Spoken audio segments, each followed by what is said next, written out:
Alaikum. I welcome you all for class 8 subject science. Today our topic is natural resources. The things that occur in nature are known as natural resources. The things which we see around us are nothing but the natural resources. In natural resources, there are two main things, that is living resources and non-living resources. You are familiar with the living resources, that is in living resources also there are two parts, that is forest and wildlife. Now forest, what do we have in the forest? We have plants, right? From plants what do we get? We get timber, food and so many things, even the medicine we get from the forest.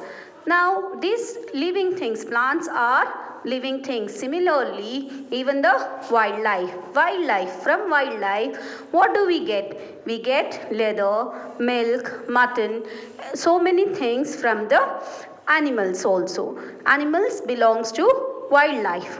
In living resources there are two parts, that is forest and wildlife. These things what we use in our daily life, that is nothing but the resources. Coming to the other side, that is non-living resources.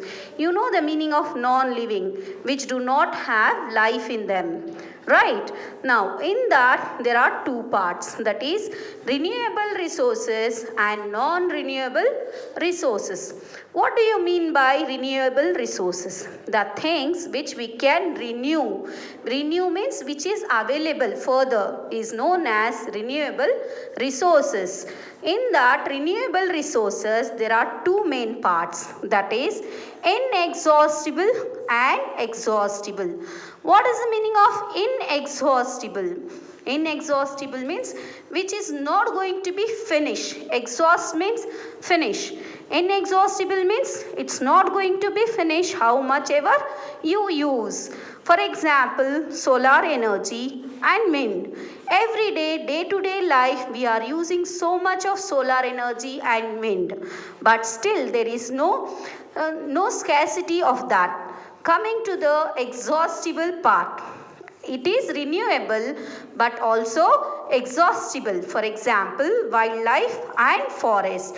Wildlife, if we use more and more and cut down the trees more and more, then forest is also going to be exhausted and wildlife is also going to be an end. So for this we have to see and use.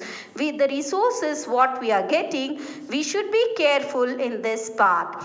Now coming to the other side, non-renewable resources which we are not going to get back in the nature again. Once it is used, further we will not get it back. For that the examples is minerals and fossil fuels. What are minerals? Minerals are nothing but what we use in our daily life. Fuel, that is